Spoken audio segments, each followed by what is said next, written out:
ले जी, अब हमने x और y की वैल्यूज 1 और 2 ली और हमारे पास w की वैल्यूज -3,4 आ गया। इसका मतलब ये है कि z प्लेन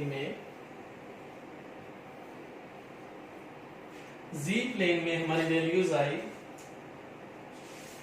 x की वैल्यूज 1 और y की वैल्यूज 2, यानी x अगर 1 है, y अगर वैल्यूज 2 है, तो यहाँ पे पॉइंट आ गया हमारे पास 1,2 और हमारे पास W प्लेन जो है वहां पे ये पॉइंट जब शिफ्ट हो जाएगा, अब ये कन्वर्ट होगा, अब कन्वर्ट होके यहाँ पे वैल्यूज अगर x की -3 यहाँ से ले लें और y की 4 यहाँ से वैल्यूज ले लें और ये W की हमारे पास वैल्यूज आ गई -3,4।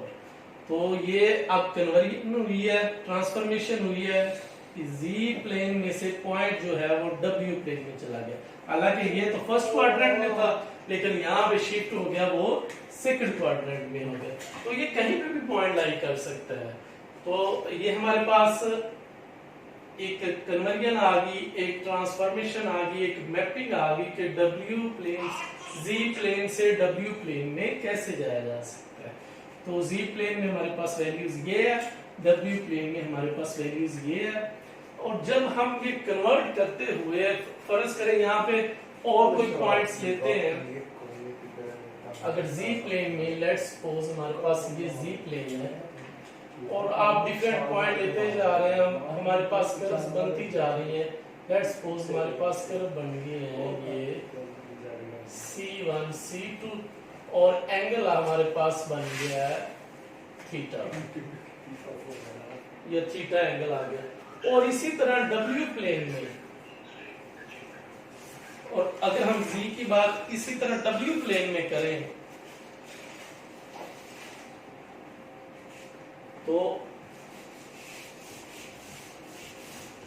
ये W प्लेन में जब हम कन्वर्ट करें, फर्ज करें यही जो पॉइंट्स हम यहाँ पे लेते गए, डिफरेंट पॉइंट्स लेते गए, Z की वैल्यूज वेरी करते गए, जैसे हमने x1 है y2 लगाया, वैल्यूज इस तरह चेंज करते रहे, W की वैल्यूज भी चेंज होती जाएंगी। अब उसके नतीजे में लेट्स सपोज हमारे पास Z प्लेन पे ये कर्व बनी है और W प्लेन पे हमारे पास लेट्स सपोज कुछ इस तरह से कर्व बन गई, ये C1 है लेट्स सपोज और ये हमारे पास कोई C2 है। अब जितना एंगल यहाँ पे आया है, अगर उतना ही एंगल यहाँ पे आए और उसकी रोटेशन भी सेम आए, यानी या तो क्लॉकवाइज दोनों हो या एंटी क्लॉकवाइज, तो ये एंटी क्लॉकवाइज है तो हमारा भी ये एंटी क्लॉकवाइज इस तरह हो। अगर जो एंगल यहाँ पे आया वही एंगल यहाँ पे आ जाए, इनकी मैग्नीट्यूड भी सेम हो और इनकी अगर डायरेक्शन भी सेम हो, तो फिर हम ऐसी ट्रांसफॉर्मेशन को हम कन्फॉर्मल मैपिंग कहते हैं या कन्फॉर्मल ट्रांसफॉर्मेशन कहते हैं। दोबारा से फिर सुन लें कि अगर W प्लेन में जो कर्व बन रही है उनके बीच का कोई एंगल अगर वो इक्वल आ जाए, W प्लेन पे जो कर्व बनेगी उसके एंगल के मैग्नीट्यूड में भी इक्वल आ जाए और डायरेक्शन में भी इक्वल आ जाए, सेम डायरेक्शन हो जाए, मैग्नीट्यूड भी सेम हो जाए, फिर हम कहेंगे जो मैपिंग हुई है, यानी यहां से पॉइंट जो यहां तक पहुंच गया है, ऐसी मैपिंग जो सेम एंगल रखेगी और सेम उस एंगल की मैग्नीट्यूड रखेगी, तो फिर हम कहेंगे कि ये हमारे पास कन्फॉर्मल मैपिंग आएगी।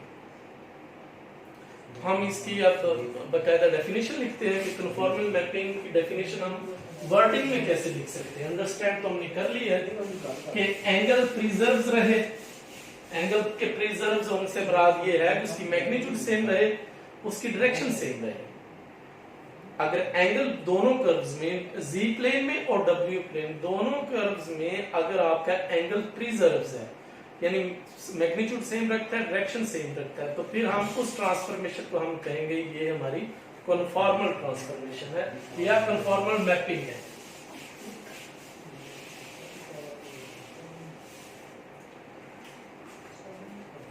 अब हम इसकी बकायदा डेफिनेशन लिख लेते हैं वर्डिंग में कि कन्फॉर्मल मैपिंग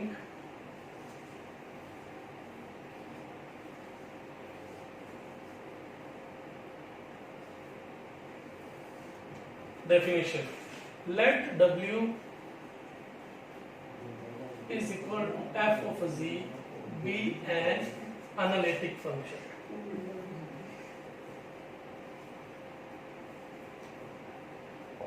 ये हमारे पास एक एनालिटिक फंक्शन है।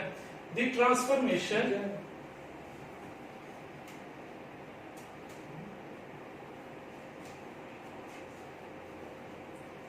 are mapping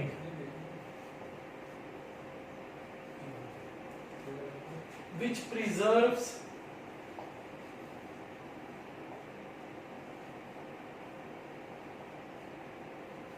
angle between two curves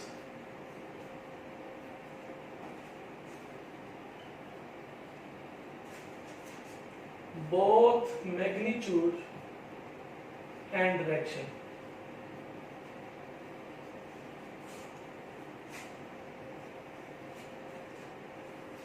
Is called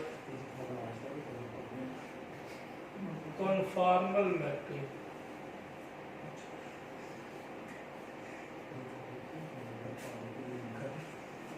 यानी हमारे पास बिटवीन टू कर्व से मुराद ये है कि एक कर्व आपकी z प्लेन पे और दूसरी कर्व आपकी w प्लेन पे, अगर उन दोनों के बीच का एंगल सेम हो जाए और उनकी मैग्नीट्यूड सेम हो जाए तो फिर हम उनको कन्फॉर्मल मैपिंग कहते हैं। यानी बिटवीन टू कर्व से मुराद हमारी ये है, यानी बिटवीन टू कर्व से मुराद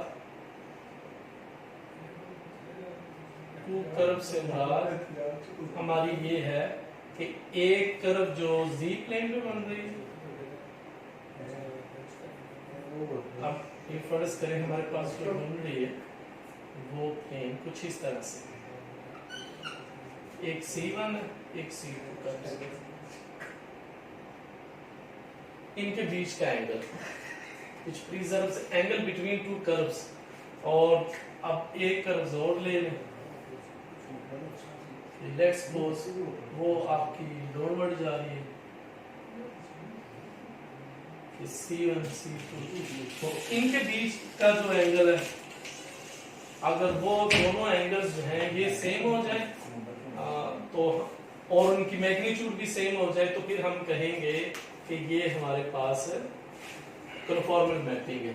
दैट इज यानी दो पॉइंट्स वो सेटिस्फाई करते हैं। नंबर 1 मैग्नी थीटा, दोनों थीटा की जो मैग्नीट्यूड्स है वो सेम हो जाए। Number 2 direction of theta lie in z plane is equal to direction of theta in w plane। तो दोनों की डायरेक्शन सेम हो जाए, दोनों की मैग्नीट्यूड सेम हो जाए तो फिर हम कहेंगे कि ये हमारे पास जो कर्व बन रही हैं ये हमारे पास कन्फॉर्मल मैपिंग है। ऐसी मैपिंग को हम कन्फॉर्मल मैपिंग कहते हैं। तो आज के लिए हमारा लेक्चर इतना ही है, तो नेक्स्ट हम मजीद फिर कुछ एग्जाम्पल के साथ हाजिर होते हैं। अल्लाह हाफिज़।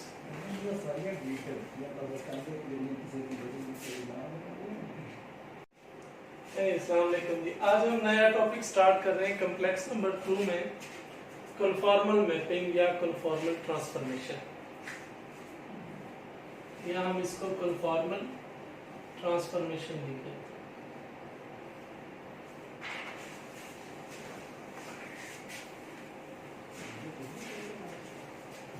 अब सबसे पहले कि हम कन्फॉर्मल की तरफ बढ़े, हमें पता होना चाहिए कि मैपिंग या ट्रांसफॉर्मेशन से क्या मुराद है। तो हम ये सीखते हैं कि मैपिंग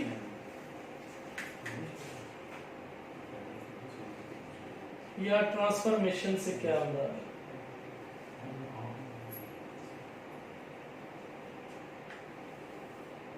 अब ट्रांसफॉर्मेशन एक सिंपल सा वर्ड है कि मुंतकली को ट्रांसफॉर्मेशन कहते हैं, एक जगह से दूसरी जगह मुंतकिल होना, इसको ट्रांसफॉर्मेशन है। तो अब इसमें होता क्या है कि हमारे पास जो कॉम्प्लेक्स प्लेन z के जो पॉइंट्स होंगे अगर वो w प्लेन में मुंतकिल हो जाए, और w क्या है वो भी हम डिस्कस करते हैं, w हम f ऑफ z फंक्शन को कहते हैं। अगर z प्लेन w प्लेन में कन्वर्ट हो जाए तो फिर हम उसको कहते हैं, यानी हर पॉइंट जो z का है वो w प्लेन में चला जाए तो हम उसको कहते हैं कि ये हमारे पास एक मैपिंग या ट्रांसफॉर्मेशन है। तो ट्रांसफॉर्मेशन और मैपिंग और ट्रांसफॉर्मेशन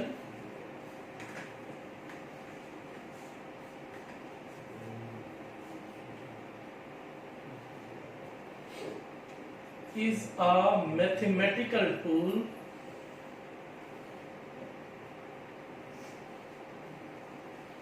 ये हमारे पास एक मैथमेटिकल टूल है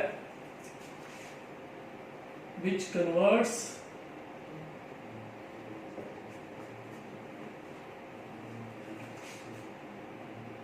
Z plane into W plane। हमारे पास मैपिंग और ट्रांसफॉर्मेशन एक मैथमेटिकल टूल है जिसमें Z प्लेन आपकी W प्लेन में कन्वर्ट हो जाती है। अब Z प्लेन और W प्लेन के बारे में थोड़ा सा समझ लें कि Z प्लेन में क्या होता है। हम सीखते हैं कि Z प्लेन से क्या मुराद है और W प्लेन से क्या मुराद है। अब Z प्लेन में आपको पता है कि Z जो है वो x प्लस छोटा होता है। आपका जो रियल पार्ट है यानी रियल पार्ट ऑफ Z वो x है और इमेजिनरी पार्ट ऑफ जो Z है वो हमारे पास y है। तो अब x और y अगर हम इसको ग्राफिकली ड्रा करें, रियल पार्ट ऑफ Z ये हमारे पास है यानी है x और इमेजिनरी पार्ट ऑफ Z ये हमारे पास y है। अब x और y की जो वैल्यूज आ रही हैं ये हमारे पास Z प्लेन है।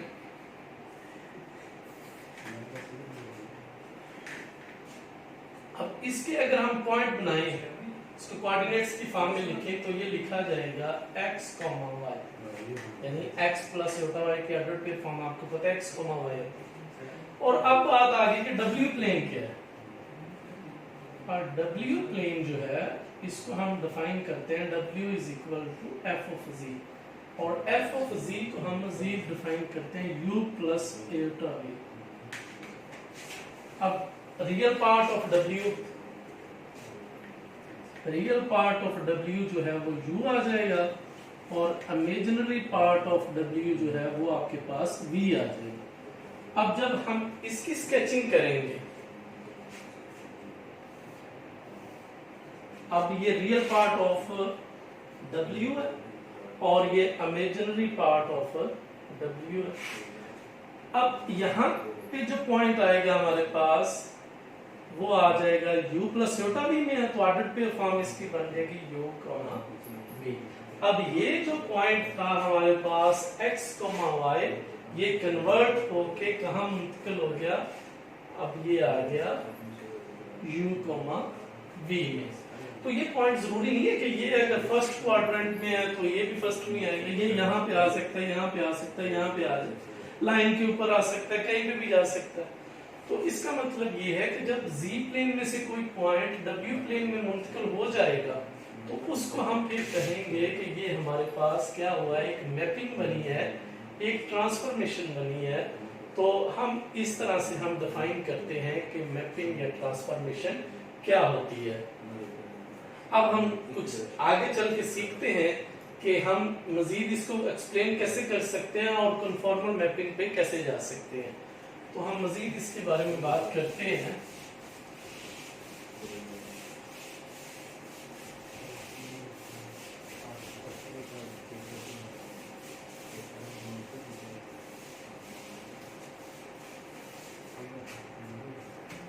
अब लेट्स हमारे पास एक फंक्शन है,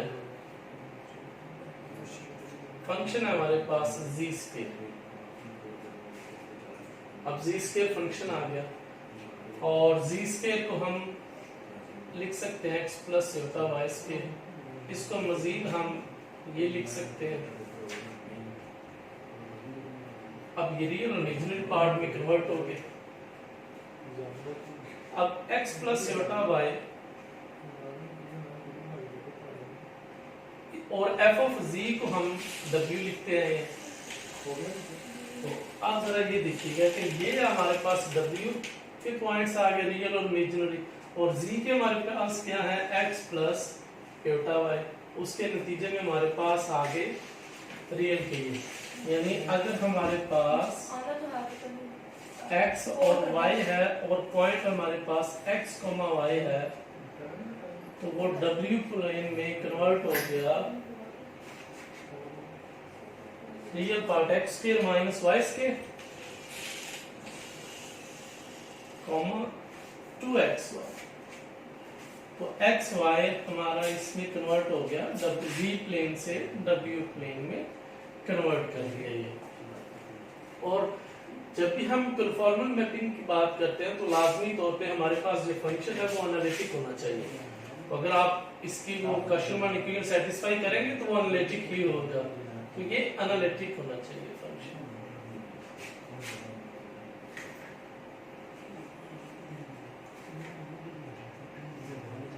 अब फर्ज करेंगे अगर आप x की वैल्यूज को 1 ले लें, y की वैल्यूज को आप 2 ले लें, लेट्स सपोज दैट, तो हमारे पास w की वैल्यूज क्या हो जाएगी? अगर आप ये 1 स्केयर माइनस 4 स्केयर तो ये -3 आ जाएगा प्लस ये का, और यहाँ पे x की जगह 1 रखेंगे 2 रखेंगे और ये कितना हो जाएगा 4 हो जाएगा। तो इसका मतलब है w के कोऑर्डिनेट्स ये बन जाएंगे। हालांकि आपने x की वैल्यूज ये रखी है और y की वैल्यूज ये रखी है, इसका मतलब ये है कि अगर आप